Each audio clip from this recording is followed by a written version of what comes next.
S'il te plaît, pardonne-moi, je t'en supplie.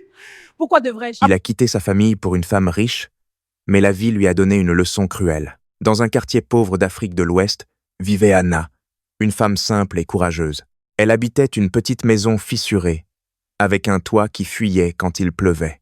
Mais malgré la pauvreté, il y avait de l'amour. Chaque matin, Anna se levait tôt pour préparer un peu de porridge d'igname pour ses 2 enfants. Jude, 8 ans, et Edna, 5 ans. Ils n'avèrent pas grand-chose, mais ils avèrent leur mère et leur père, Thomas. Thomas était chauffeur. Il travaillait dur, mais il était fatigué de la misère. Un soir, en voyant encore le même repas pauvre sur la table, il explosa. « Je ne peux plus vivre comme ça, je mérite mieux. » Anna tenta de le calmer. Elle lui rappela qu'ils étaient une famille. Mais Thomas avait déjà fait son choix.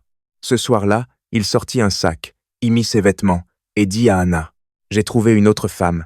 Elle est riche. Elle va s'occuper de moi. » Les enfants se mirent à pleurer.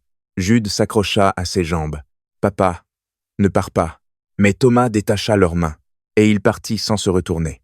Ce jour-là, la vie d'Anna s'écroula. Comme si ça ne suffisait pas, sa belle-mère vint le lendemain, froide, dure, sans cœur. Elle jeta un peu d'argent au sol et dit « Prends ça, et quitte la maison. Mon fils est avec une femme meilleure que toi. » Anna refusa l'argent. Elle prit ses enfants et sortit dans la rue. Ils dormaient presque dehors. Ils avaient faim. Ils n'avèrent plus rien. Mais Anna n'abandonna pas.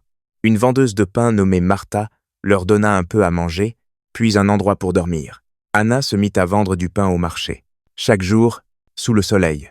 Avec sa douleur, sa honte et sa peur, un matin, en traversant la route, une voiture luxueuse la renversa légèrement. Un homme riche descendit. « Je m'appelle Daniel. Je vais t'emmener à l'hôpital. » Anna refusa l'argent.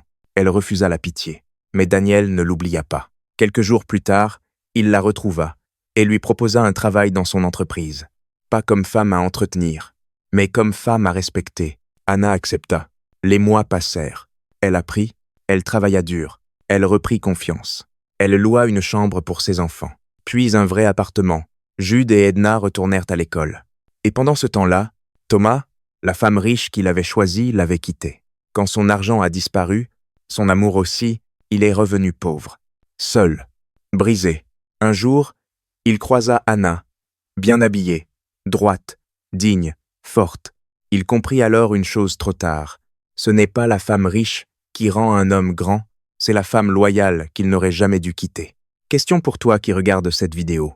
À la place d'Anna, aurais-tu pardonné Thomas? Et à la place de Thomas, aurais-tu choisi l'argent ou ta famille? Dis-le dans les commentaires. Ton avis peut aider quelqu'un aujourd'hui. Leçon à retenir. Celui qui abandonne dans la pauvreté ne mérite pas de revenir dans la réussite. La vraie richesse, ce n'est pas l'argent, c'est la loyauté, le courage et le cœur. Et surtout, abonne-toi maintenant à la chaîne. Active la cloche pour ne pas rater les prochaines histoires vraies, fortes et inspirantes, parce qu'ici, on raconte des histoires qui touchent le cœur.